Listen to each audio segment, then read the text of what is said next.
तो basic mathematics में आज हम लोग शुरू करने जा रहे हैं कैलकुलस।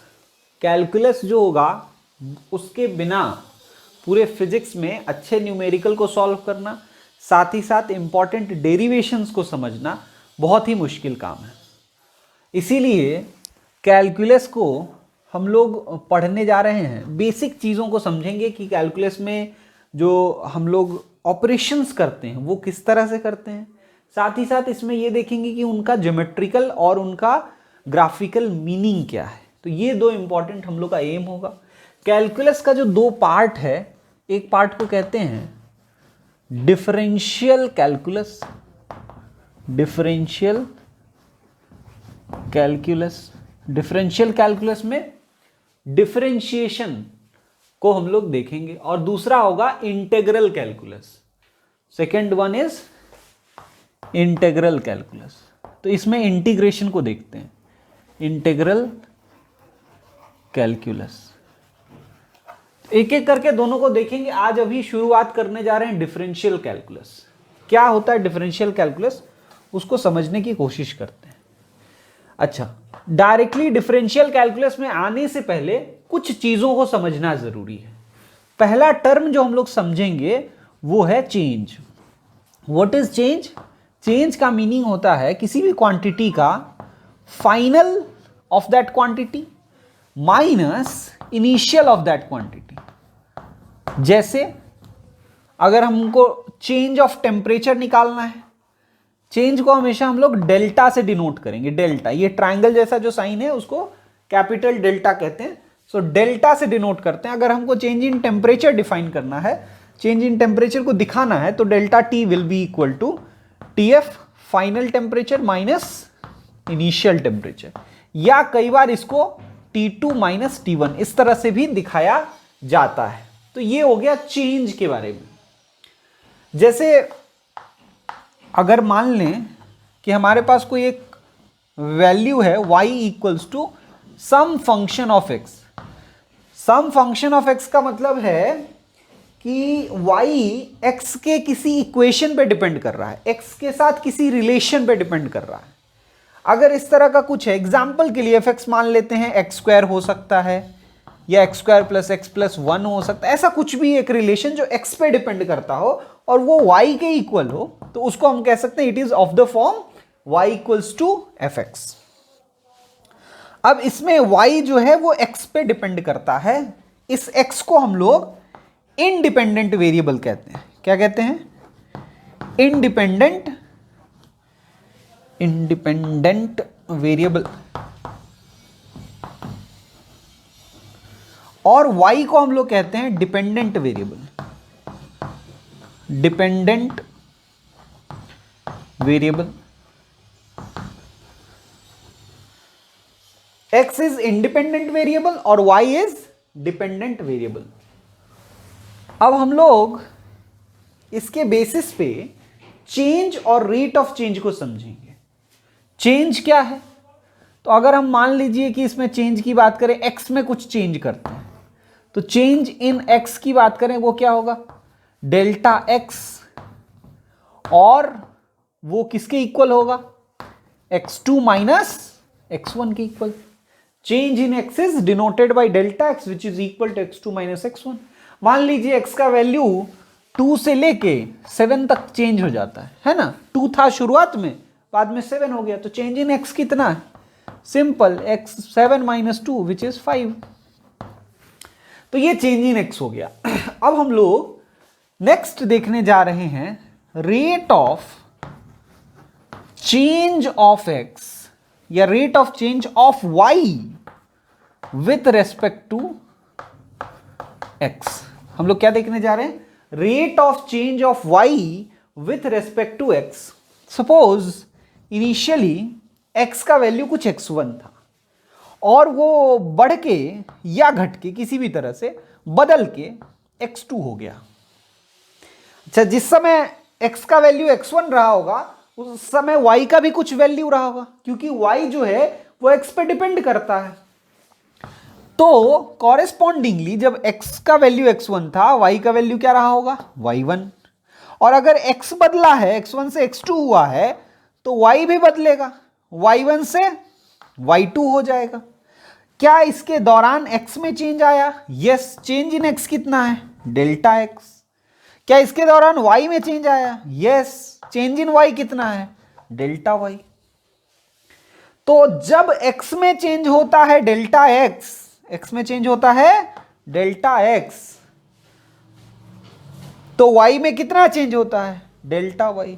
x में चेंज हुआ डेल्टा x, तो y में चेंज हुआ डेल्टा y। अगर x में यूनिट चेंज करेंगे तो y में कितना चेंज होगा? यूनिटरी मेथड लगा दो भाई साहब, delta y upon delta x, delta y upon delta x। मतलब कि जब x में चेंज हुआ डेल्टा x, y में चेंज हुआ डेल्टा y। जब x में यूनिट चेंज हुआ तो y में चेंज हुआ delta y upon delta x। इसी स्टेटमेंट को, इसी मैथमेटिकल फॉर्म को हम लोग कहते हैं rate of change of y with respect to x। Rate of change of y with respect to x। जैसे अगर हम पूछे, आपको बताइए delta x by delta T को क्या पढ़ेंगे? इस फॉर्मेट में पढ़िए, rate of change of x with respect to t। Delta v by delta T को क्या पढ़ेंगे? Rate of change of v with respect to t। Delta p by delta T को क्या पढ़ेंगे? Rate of change of p with respect to t। अब देखिए यहां पे फिजिक्स के हिसाब से देखा जाए तो ये t जो है टाइम है, ये भी t टाइम है, ये भी t टाइम है। हर बार ऑलमोस्ट टाइम ही आता है। ये टाइम इतना कॉमन है कि विथ रेस्पेक्ट टू टाइम बोलने का मन नहीं करता फिजिसिस्ट को, तो वो सीधा कह देते हैं rate of change of x और कुछ भी नहीं बोलते विथ रेस्पेक्ट टू क्या। तो भी आपको यही समझना है कि rate of change of x मतलब delta x by delta t, rate of change of v मतलब delta v by delta t, rate of change of p मतलब momentum, rate of change of p यानी rate of change of momentum वो delta p by delta t. तो ये rate of change है। अगर कुछ भी नहीं लिखा रहा है फिजिक्स में तो विथ रेस्पेक्ट टू टाइम मानते हैं। और ये इतनी बार आएगा कि हर चैप्टर में कहीं ना कहीं आपको ये दिख जाएगा। तो इसका ज्योमेट्रिकल मीनिंग भी आपको आना चाहिए और इससे और अलग अलग चीजें जो निकलती हैं वो भी आना चाहिए। तो पहले इसको कॉपी कर लीजिए, फिर आगे बढ़ते हैं।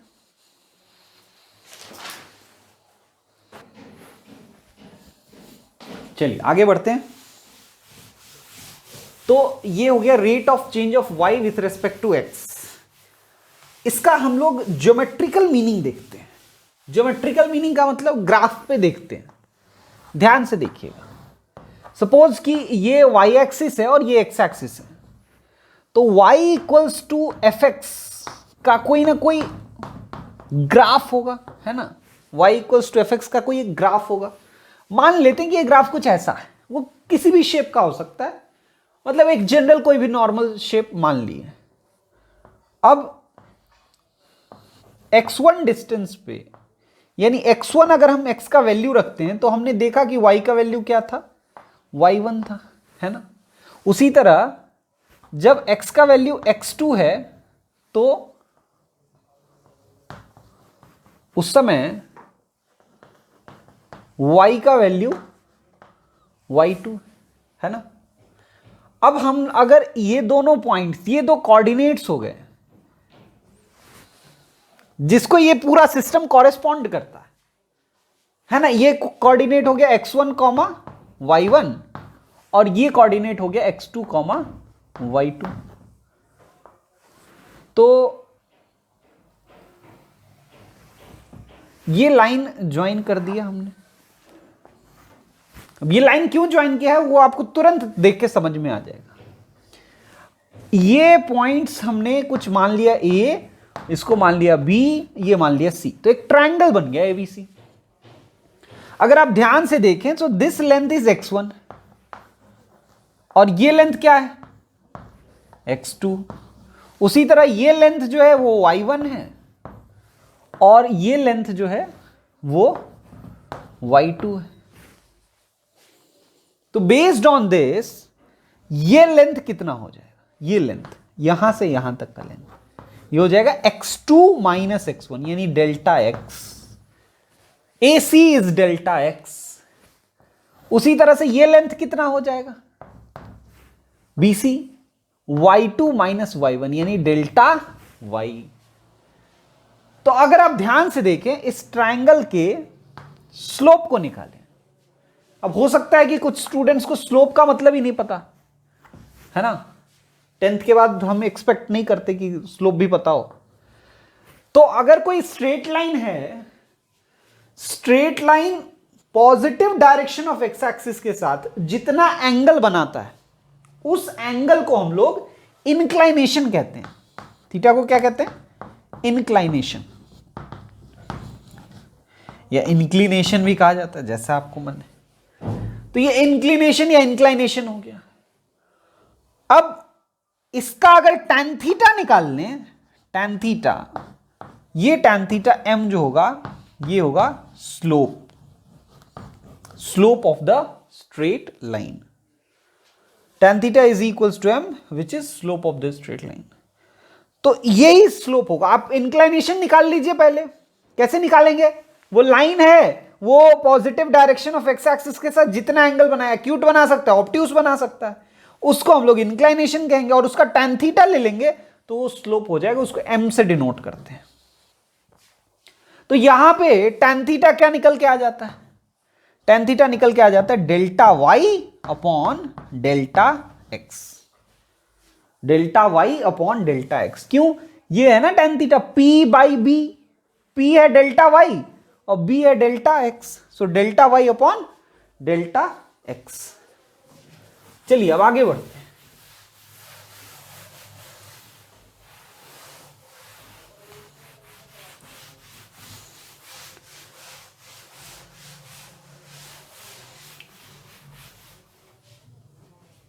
ये है tan थीटा, ये है slope, m equals to delta y upon delta x।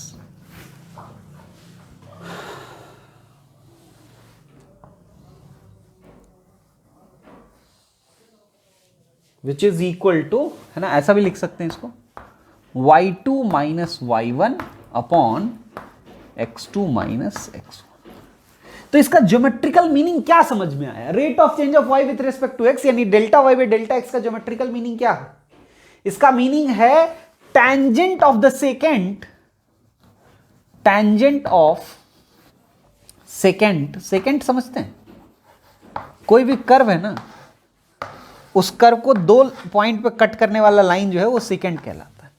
तो ये लाइन तो सेकेंड ही है ना, तो टेंजेंट ऑफ द सेकेंड या tan ऑफ द सेकेंड, ये ठीक है, ऐसा लिख सकते हैं, स्लोप ऑफ सेकेंड, ये ज्यादा बढ़िया। तो slope of the second of a curve, किसी एक कर्व का स्लोप ऑफ सेकेंड जो है वही delta y upon delta x होता है, स्लोप ऑफ सेकेंड। अब यहां पे इसी के बेसिस पे हम लोग एक और इंपॉर्टेंट चीज डिफाइन करने जा रहे हैं और वो है dy बाई dx। ये क्या है, ये भी rate of change of y ही है विथ रेस्पेक्ट टू x है, ये भी है। हैं? ऐसा कैसे हो सकता है, दो rate of change of y with respect to x कैसे हो सकता है? एक ये जो rate of change of y with respect to x है, ये at one particular point, at one particular point, और ये जो delta y by delta x है, ये भी तो rate of change of y with respect to x है। This is between two points, दो पॉइंट्स के बीच में है ये। कैसे, आप समझो दो स्पीड होता है, एक एवरेज स्पीड, एक बड़े इंटरवल ऑफ टाइम में निकालते हैं, उसको एवरेज स्पीड कहते हैं, और एक पर्टिकुलर इंस्टेंट पे स्पीड निकालते हैं जो स्पीडोमीटर से पता चलता है ना। बाइक पे आपके साथ कोई जा रहा हो, पीछे वाला पूछता है भाई कितने स्पीड से चल रहा है, आप स्पीडोमीटर देखते हो, तुरंत बताते हो, तो वो उस समय का स्पीड है, तो वो उस समय का रेट ऑफ चेंज है। और आपने घर से आप चले, कहीं गए आप, उस पूरे टाइम इंटरवल में आपने अपना एवरेज स्पीड निकाला, वो भी रेट ऑफ चेंज है, लेकिन वो एक फाइनाइट इंटरवल में है, बिटवीन टू टाइम है, तो वो एवरेज वैल्यू देता है। आप देखेंगे ये जो चीज है delta Y by delta x, ये एवरेज वैल्यू को देता है, और ये जो D Y by D X है ना, वो इंस्टैंटेनियस वैल्यू को देता है, क्योंकि वो किसी एक पॉइंट पे होता है।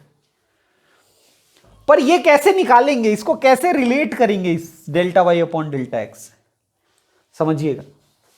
हम लोग dy बाई डी एक्स लिखेंगे equals to limit delta x tends to 0 delta Y by delta x.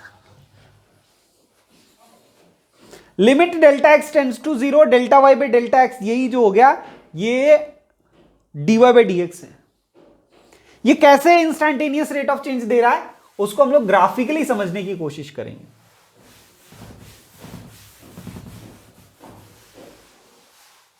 Graphically उसको समझते हैं, ध्यान से देखिएगा। मान लीजिए ये हमारा स्लोप है, मतलब ये कर्व है पहले, और हमने ये x1 और x2 के बीच में ये सेकेंड ड्रॉ किया। अब हम लोग डेल्टा x को अगर 0 करेंगे तो बेसिकली इस इंटरवल को, यही डेल्टा x है ना, इसको छोटा कर रहे हैं। मान लो ये पॉइंट को मूव कराते जाए और ये पॉइंट भी मूव कराते जाए, तो a और b बाद में यहां पे आ जाएगा ना, छोटा हो गया डेल्टा x, क्योंकि हम तो कह रहे हैं डेल्टा x टेंडिंग टू 0, तो अभी भी डेल्टा x 0 हुआ है क्या? नहीं हुआ है, और छोटा करना होगा, तो पॉइंट्स और नजदीक आ गए, पॉइंट्स और नजदीक आ गए एकदम। डेल्टा x को 0 करने के लिए पॉइंट a यहां लेंगे तो पॉइंट b यहां लेंगे, है ना, इस तरह से नजदीक आ गया, तब जाके डेल्टा x 0 हुआ ना भाई। इसके इधर x2 और इसके इधर x1, तब डेल्टा x टेंडिंग टू 0 हुआ। अब यहां पे अगर किसी को बोला जाए सेकंड ड्रॉ करो, तो सेकंड तो ड्रॉ ही नहीं हो पाएगा, एकदम एडजॉइनिंग पॉइंट्स, मतलब बगल बगल वाले पॉइंट, एडजेसेंट पॉइंट्स। तो बस वहां पे जब हम लोग टैंजेंट ड्रॉ करने की कोशिश करेंगे तो वो सेकंड नहीं बनके टैंजेंट ही हो जाएगा। वहां पे अगर हम सेकंड ड्रॉ करने की कोशिश करें तो वहां सेकंड नहीं बनके क्या बन जाएगा, तो किसी एक पॉइंट का रेट ऑफ चेंज हो गया ना वो। So dy by D x जो है वो limit delta x tends to 0 है, एंड यहां से ये भी समझ में आ गया कि ये dy by D x is slope of tangent, ये तो है ही rate of change of y with respect to x at one particular point, and this is also equal to slope of tangent of that point, या slope of tangent to curve at that point, to curve at that point, है ना। ये समझ में आ गया, geometrical meaning हमको delta Y by delta x का भी समझ में आ गया और D Y by D X का भी समझ में आ गया। अब हम लोग पढ़ेंगे कि D Y by D X निकालते कैसे हैं, कैसे निकाला जाता है। इतना कॉपी करिए पहले।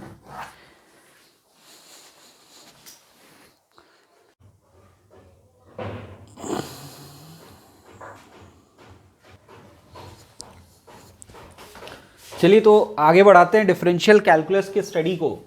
हमने लास्ट क्लास देखा कि जो D Y by D X है वो आता है limit delta x tends to 0 delta Y upon delta X, और ग्राफिकली भी हमने इसका मीनिंग समझा था। हमने ये देखा था कि जब हम लोग डेल्टा एक्स टेंड्स टू 0 कराते हैं, अब ये लिमिट का क्या मीनिंग है वो भी पहले समझ लीजिए, उसके बाद आगे बढ़ेंगे। ये बेसिकली कैलकुलस का लैंग्वेज है, डेल्टा एक्स टेंड्स टू 0 को लिखने का। डेल्टा एक्स टेंड्स टू 0 का मतलब क्या हुआ? डेल्टा एक्स टेंड्स टू 0 का मतलब जो x2 और x1 के बीच का डिस्टेंस है वो टेंडिंग टू 0 हो रहा है, बट इक्वल टू 0 नहीं हो रहा है। अब टेंडिंग टू 0 दो तरीके से, मतलब किस तरह से हो सकता है समझिए। जैसे आप समझिए 0.00000000000000000 बहुत सारा जीरो और फिर 1। अब ये वैल्यू जो है ऑलमोस्ट 0 है कि नहीं? ये तो बहुत छोटा नंबर है, ऑलमोस्ट 0 है, लेकिन ये जीरो नहीं है, it is not equal to zero. यही है delta x tending to zero, ये है डी एक्स हमारा। तो जब delta x tends to zero होता है, जब डेल्टा एक्स क्या होता है, टेंड्स टू जीरो होता है, तो delta x becomes D x. Delta x जब टेंड्स टू जीरो होता है तो delta x becomes D x, और डी एक्स ये है, बहुत छोटा वैल्यू। लिमिट बस ये बता रहा है कि although it will tend to zero but it will not become equal to zero. ठीक है, ये कैलकुलस की भाषा है, लिखने की का तरीका है। अब इसके दौरान हुआ क्या क्या है वो समझिए। अगर हमने डेल्टा एक्स को जीरो टेंड कराया है तो इसके दौरान ये जो सेकेंड था वो धीरे धीरे टैंजेंट बन गया। जो सेकेंड था वो क्या हो गया है, tangent. So when delta x tends to zero, delta x अगर टेंड्स टू जीरो है तो सेकेंड जो होगा, जो हमने सेकेंड ड्रॉ किया था ज्योमेट्रिकली, वो क्या बन जाएगा, टैंजेंट। तो अगर हम ये कहें कि जो पहले स्लोप ऑफ सेकेंड था वो क्या बन जाएगा, वो बन जाएगा स्लोप ऑफ टैंजेंट। वो क्या बन जाएगा, स्लोप ऑफ टैंजेंट। मतलब स्लोप ऑफ सेकेंड क्या था, delta Y by delta x. ये क्या बन जाएगा, d Y by D x. यही तो चीज हमने लिखा कि D Y by D x जो है वो वास्तव में delta Y by delta x ही है, लेकिन तब जब delta x tends to zero है। So when delta x tends to zero, secant becomes tangent, slope of secant becomes slope of tangent, hence delta y by delta x becomes dy by dx। तो dy by dx क्या बता रहा है, delta y by delta x आपको याद होगा, delta y by delta x बता रहा था स्लोप ऑफ सेकेंड को, तो उसी तरह से dy by dx क्या बता रहा है, स्लोप ऑफ टेंजेंट को। बहुत ही इंपॉर्टेंट चीज। तो अब हमने आपको दो चीजें बता दी, dy by dx जो है वो दो चीजों को रिप्रेजेंट करता है। एक तो rate of change of y with respect to x, rate of change of y with respect to x, और दूसरा ये स्लोप ऑफ टैंजेंट को बताता है, स्लोप ऑफ टैंजेंट। ये दोनों के बहुत ही शानदार एप्लीकेशंस फिजिक्स में दिखते हैं, तो ये दोनों मीनिंग आपको ध्यान रखना है। तो अगली बार अगर कहीं पे rate of change of velocity लिखा रहे, rate of change of velocity with respect to कुछ नहीं दिया हुआ, विथ रेस्पेक्ट टू क्या, तो फिजिक्स में उसका मतलब होता है विथ रेस्पेक्ट टू टाइम। तो rate of change of velocity हो जाएगा d v by d. At one particular instant of time पूछेगा तो ये डीवी बाई डी हो जाएगा। अगर एवरेज पूछेगा, एक इंटरवल में पूछेगा रेट ऑफ चेंज, तो आप उसको delta we by delta T लिखिएगा। बोलेगा rate of change of momentum, क्या पूछेगा, rate of change of momentum किसी एक इंस्टेंट पे पूछेगा, लिखेंगे डीपी बाई डीटी। लेकिन एक इंटरवल में पूछेगा, लिखेंगे delta P by delta T. ये सब जो आपको बता रहा हूं ये इंस्टेंटली है ना, जैसे ही फिजिक्स पढ़ना शुरू करेंगे एक के बाद एक आता चला जाएगा। Rate of change of position average में या किसी इंटरवल में पूछेगा तो लिखेंगे delta R by delta T, position vector होता है डेल्टा आर, आगे पढ़ेंगे। यहां पूछेगा इंस्टेंटेनियस, किसी एक इंस्टेंट पे, किसी एक पर्टिकुलर पॉइंट ऑफ टाइम पे, तो वो हो जाएगा D R by D T. ध्यान रखिएगा ये हमेशा एवरेज वैल्यूज को देगा और ये हमेशा इंस्टेंटेनियस वैल्यूज को देगा। तो दोनों का अपना तरीका है निकालने का और दोनों का अपना इंपॉर्टेंस है। पहले इतना को कॉपी कर लीजिए, फिर आगे बढ़ेंगे।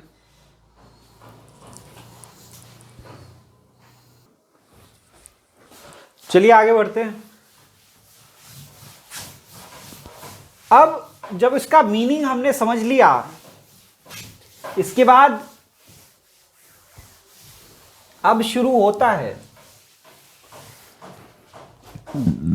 कि कैसे निकालेंगे। मेन चीज वही है,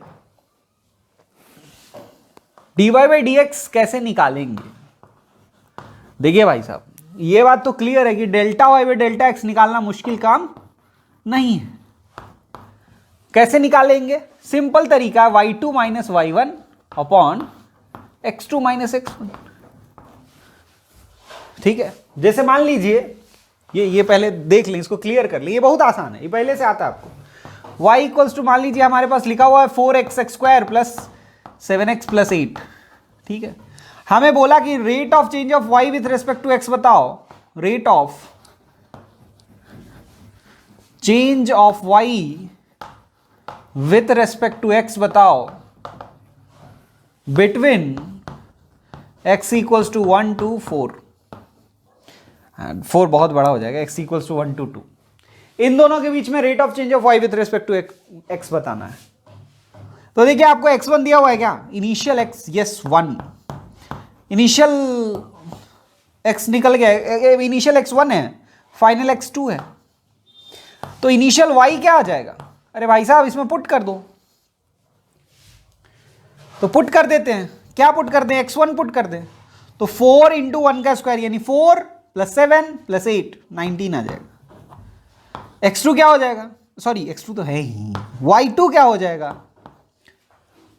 2 पुट कर दो, बड़ा सा नंबर आएगा, 4 इंटू 4 16 प्लस 14 38 आ गया क्या? वाह, 4 इंटू 4 16, 7 इंटू 2 14, 16 प्लस 14 30 प्लस 8 38। हाँ ठीक है। तो rate of change of y with respect to x क्या होगा? Delta y by delta x, क्योंकि आपको किसी दो पॉइंट के बीच में बोला है, तो बस delta y by delta x निकाल लेना है। तो y2 minus y1 by x2 minus x1 यानी 38 minus 19 upon 2 minus 1 equals to 19 आ गया। इक्वल्स टू क्या आ गया? 19 हो गया। तो यही rate of change of y with respect to x है बिटवीन टू पॉइंट्स। अगर dy बाई डी एक्स निकालना हो, ये क्या होता है? Limit delta x tends to 0 delta y by delta x। अब इतने छोटे डेल्टा x के लिए, डेल्टा x टेंड्स टू 0 है ना, इतने छोटे डेल्टा x के लिए तो ऑब्वियसली आपके लिए y निकालना, y1 निकालना, y2 निकालना बहुत ही मुश्किल काम है, फिर वो निकाल भी नहीं पाएगा, अनसर्टेनिटी है। तो ये पूरा लिमिट निकाल कर जब हम डिफरेंशिएशन कहते हैं, उसको कहते हैं डिफरेंशिएशन बाय फर्स्ट प्रिंसिपल। क्या कहते हैं? Differentiation by first principle. But आपको अभी फिजिक्स में वो सब नहीं पढ़ना है, वो फर्स्ट प्रिंसिपल से जो डिफरेंशिएशन करते हैं उसका फॉर्मूला याद कर लेना। जो बेसिक फॉर्मूला है, जो बेसिक प्रॉपर्टीज हैं वो याद रखिए, आपका काम हो जाएगा। तो क्या क्या याद रखना होगा? मेनली पहला हम लोग कुछ फॉर्मूला का सेट देख लेंगे, फिर प्रॉपर्टीज देख लेंगे। पहले तो देख लेते हैं differentiation of x to the power n, मतलब y अगर x to the power n रहे, जहां x क्या है? वेरिएबल, n क्या है? कांस्टेंट। एग्जाम्पल कैसे हो सकते हैं? dx क्यूब बाई dx, ऐसा हो सकता है, dx to the power 4 by dx, dx square by dx and so on. n कुछ भी हो सकता है, जरूरी नहीं कि इंटीजर हो, फ्रैक्शन हो सकता है, कोई भी कांस्टेंट नंबर हो सकता है। देखेंगे, एक दो एग्जांपल लेके देखेंगे।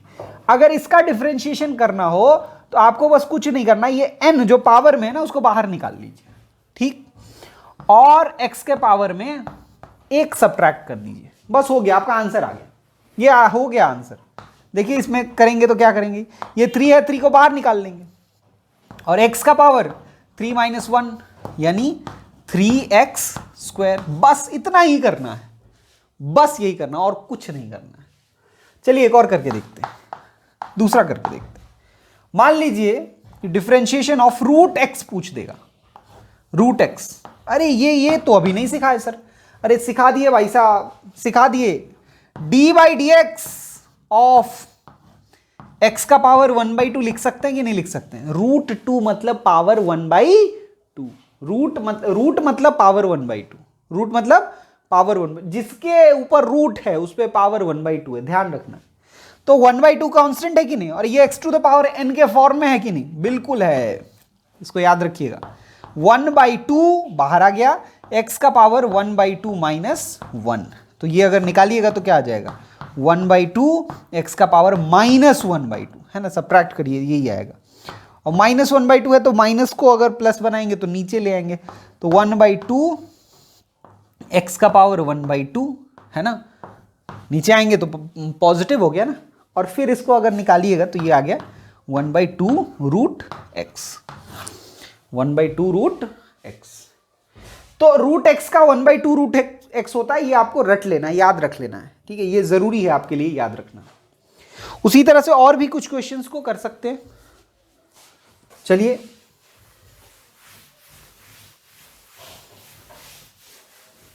एक और जो आपको याद रखना चाहिए वो है differentiation of x with respect to x। ये x का पावर 1 है तो 1 बाहर आ जाएगा, x का पावर 1 माइनस 1 हो जाएगा, तो 1 इंटू एक्स का पावर 0, और किसी चीज का पावर 0 यानी 1 हो जाएगा, तो x का differentiation with respect to x 1 आएगा। ये तीन चीजें आप ध्यान रखिए, काम हो जाएगा। मतलब ये फॉर्मूला ध्यान रखिए, इसका डिफरेंशिएशन ध्यान रखिए और इसका डिफरेंशिएशन ध्यान रखिए। बाकी ऐसे तो फॉर्मूला पे बेस्ड आप कोई भी क्वेश्चन बना सकते हैं। चलिए नेक्स्ट देखते हैं जो आपको ध्यान रखना है। सेकंड है differentiation of any constant term, वो 0 आएगा। कोई भी कांस्टेंट है, कोई नंबर है, 5 है, 10 है, 15 है, 20 है, उसका डिफरेंशिएशन पूछा जाए 0।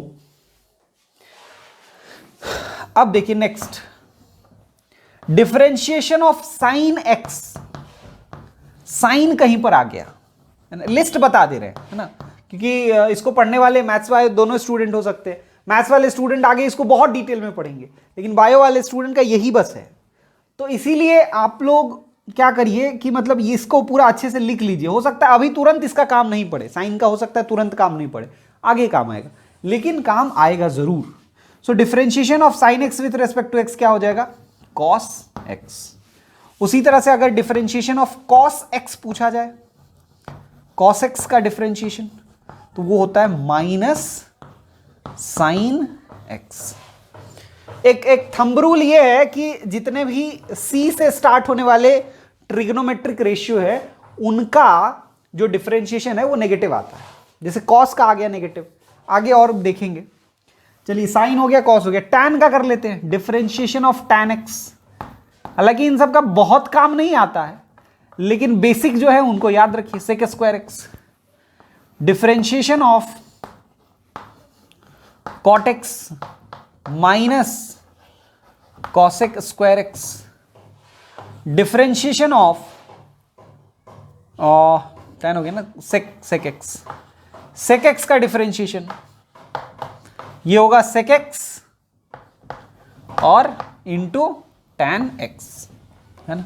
फिर एक और बच गया, डिफरेंशिएशन ऑफ, यहीं पे लिख देते, differentiation of cosec x dx, ये क्या हो जाएगा, minus cosec x cot x. ये डिफरेंशिएशन ऑफ कॉसेक एक्स हो जाएगा minus cosec x into cot x. चलिए ये इतना सब कुछ हो गया। अब आगे बढ़ते हैं। अब हम लोग नेक्स्ट जो चीज देखने जा रहे हैं वो क्या है, वो समझिए। नेक्स्ट अब हम लोग लॉग और एक्सपोनेंशियल के दो डिफरेंशिएशन है वो भी देख लेते हैं। एक्सपोनेंशियल का डिफरेंशिएशन क्या है, डिफरेंशिएशन ऑफ, अगर आप e to the power x निकालें, e to the power x का डिफरेंशिएशन, तो वो e to the power x आएगा, ठीक है। वहीं पे differentiation of a to the power x निकालें, a to the power x, a मतलब कोई कांस्टेंट का पावर x। बच्चे कंफ्यूज होते हैं शुरुआत में इसमें और इसमें। इसमें क्या है देखिए ध्यान से, तो ये a to the power x क्या है, a to the power x, और इसमें x to the power n, दोनों पावर वाला है, लेकिन इसमें बेस में वेरिएबल, पावर में कांस्टेंट। इसमें बेस में कांस्टेंट, पावर में वेरिएबल। दोनों के एग्जांपल्स को लिखें तो इसका एग्जाम्पल होगा एक्स स्क्वायर और उसका एग्जाम्पल होगा 2 का पावर x। दोनों का डिफरेंशिएशन अलग अलग तरीके से निकलेगा, ध्यान रखिएगा। तो differentiation of a to the power x क्या आ जाएगा, a to the power x log a, और इसके बेस में e है, log a जहां लिख रहे हैं उसका बेस में e है। ये हो गया दोनों एक्सपोनेंशियल के डिफरेंशिएशन। उसके अलावा log के भी डिफरेंशिएशन बाकी है, उसको देखेंगे, पहले इतना कॉपी कर लीजिए।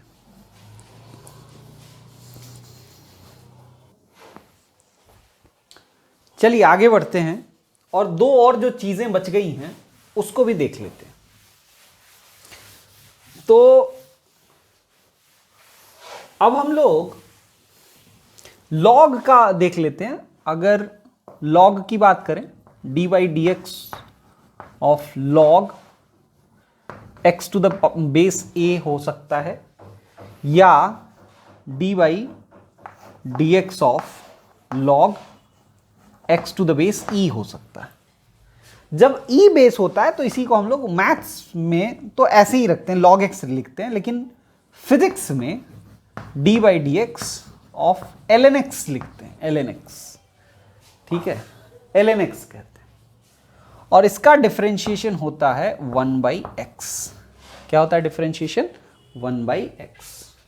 और इसका क्या होगा, इसका होगा 1/x log a to the base e, है ना, यानी 1/x ln a, 1/x ln a। अब ये बहुत रेयरली यूज होगा फॉर्मूला हम लोग को फिजिक्स में, लेकिन फिर भी इसको ध्यान रखना फायदेमंद है, आगे कहीं कहीं काम आ सकता है, इंटीग्रेशन में स्पेशली कहीं कहीं काम आएगा, तो इनको भी याद रखा जा सकता है। शुरुआत में हो सकता है आपको पूरा पूरा फॉर्मूला एक साथ याद नहीं हो, जैसे जैसे क्वेश्चन प्रैक्टिस करते जाएंगे कुछ कुछ फॉर्मूला जो फ्रीक्वेंटली यूज्ड हैं वो आपको याद होता चला जाएगा, और जो कम यूज होने वाले हैं उनको याद रखना बहुत जरूरी नहीं है ना। तो ये फॉर्मूला जल्दी से लिख लीजिए, इसको मिटा ही देंगे अब थोड़ी देर में। चलिए आगे बढ़ते हैं और इस पे कुछ प्रैक्टिस करते हैं, और इसका कैसे फिजिक्स में एप्लीकेशन होगा उसको भी देखेंगे। तो मान लीजिए, अच्छा इसके प्रॉपर्टीज भी बाकी हैं ना, पहले प्रॉपर्टीज देख लें। प्रॉपर्टीज क्या क्या प्रॉपर्टीज है, पहला मान लीजिए कि अगर आपके पास dy dx of u plus v है, u प्लस वी मतलब दो अलग अलग फंक्शन है, उनका सम के रूप में लिखा हुआ है, तो आप चाहें तो इंडिविजुअली अलग अलग उनको डिफरेंशिएट करके बीच में प्लस हो तो प्लस और माइनस हो तो माइनस, ये कर सकते हैं। इसको एडिशन और सब्ट्रैक्शन रूल कहते हैं। दूसरा ऐसा भी हो सकता है कि dy dx हो और कांस्टेंट के साथ वो फंक्शन मल्टीप्लाइड हो। अगर ध्यान रखें, अगर केवल कांस्टेंट होगा तो उसका डिफरेंशिएशन 0 होगा, लेकिन अगर कांस्टेंट के साथ कोई और फंक्शन मल्टीप्लाइड है तब उस केस में इफेक्टिवली आप ये कर सकते हैं कि के बाहर निकाल लीजिए और केवल उस फंक्शन के डिफरेंशिएशन को लिख दीजिए। ऐसा कर लीजिएगा, सेम आंसर आ जाएगा, कोई दिक्कत नहीं। उदाहरण देख लेते हैं इन दोनों के, फिर आगे के नेक्स्ट प्रॉपर्टीज देखेंगे। जैसे एग्जांपल ले लीजिए, आपके पास अगर y दिया हुआ है x to the power 4 plus 4 to the power x, बहुत शानदार एग्जांपल है ना। तो इसके लिए अगर dy बाई dx निकालने बोला गया तो मतलब बेसिकली आपको बोला गया है dy बाई dx किसका निकालने के लिए, x to the power 4 plus 4 to the power x। तो कैसे करेंगे, आप सेपरेट कर लीजिए दोनों को, dy by dx of x to the power 4 plus dy by dx of 4 to the power x। ये क्या हो जाएगा, 4x cube plus 4 to the power x log 4 to the base e, 4 to the power x log 4 to the base e, या आप चाहें तो ln 4 भी लिख सकते हैं। ये हो गया हमारा डिफरेंशिएशन। तो बेसिकली हम दोनों को सेपरेट कर सकते हैं, यही मेन यहां पे कॉन्सेप्ट था। दूसरा एक और एग्जांपल लेके देखते हैं, y equals to 7x to the power 5 ऐसा है, और आपको इसका डिफरेंशिएशन करना है। तो आपको एक कांस्टेंट मल्टीप्लाइड है किसी फंक्शन के साथ, तो जब dy बाई डी एक्स निकालना हो तो D by D x of क्या निकालना है, 7x टू द पावर 5। आप इसको क्या करें कि 7 बाहर निकाल लें, d by D x of x to the power 5 कर लें। अब देखिए शुरुआत में अभी आप पहली बार सीख रहे हैं, इसलिए एक एक स्टेप करा रहे हैं, नहीं तो डायरेक्टली इसको यहां से यहां तक पहुंचा जा सकता है जो अभी लिखने वाले हैं, अभी भी नहीं आंसर आएगा। 7 into 5x to the power 5 minus 1 यानी 4, तो ये हो जाएगा 35x टू द पावर 4। जब आप एक्सपर्ट हो जाएंगे तो यहां से यहां डायरेक्ट लिख पाएंगे, ठीक है।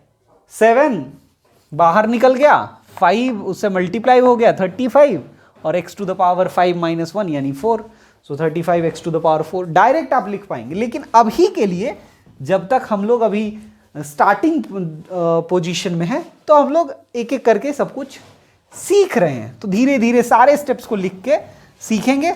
जब पूरा हो जाएगा तो फिर एक्सपर्ट बन जाएंगे। तो ये हो गया। चलिए एक और एग्जाम्पल ले लेते हैं। y equals to x cube plus 2x square plus 7 ये दिया हुआ है। बोला find rate of change of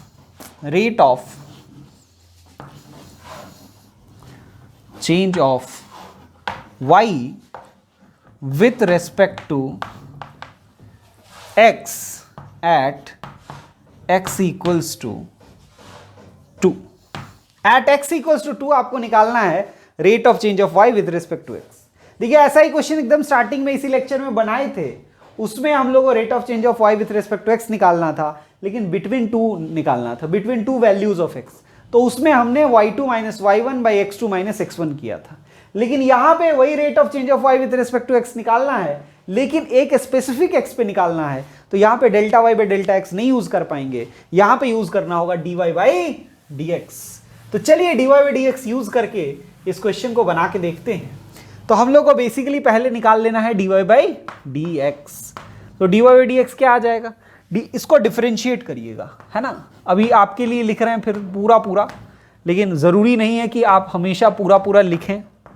2x square plus 7, देखिए आप इसको सेपरेट कर सकते हैं, D by D x of x cube plus D by D x of 2x square plus D by D x of 7। Yes और no. अब देखिए x cube का डिफरेंशिएशन तो 3x स्क्वायर हो गया, प्लस इसका डिफरेंशिएशन क्या हो जाएगा 4x, 2 बाहर आ जाएगा, एक्स स्क्वायर का डिफरेंशिएशन 2x हो जाएगा, और ये हो गया 0, इसका डिफरेंशिएशन 0 हो गया। तो ये आ गया 3x स्क्वायर प्लस 4x, है ना। अब लेकिन ये dy बाई dx तो जनरल dy बाई dx आया ना, किसी भी x के लिए आ गया। हमको निकालना एट x इक्वल्स टू 2। तो एट x इक्वल्स टू 2 कैसे निकालेंगे, ये लिख लिए। अब देखिए आगे बढ़ते हैं। तो x इक्वल्स टू 2 पे निकालने के लिए क्या करेंगे, dy by dx at x equals to 2 लिख लेंगे।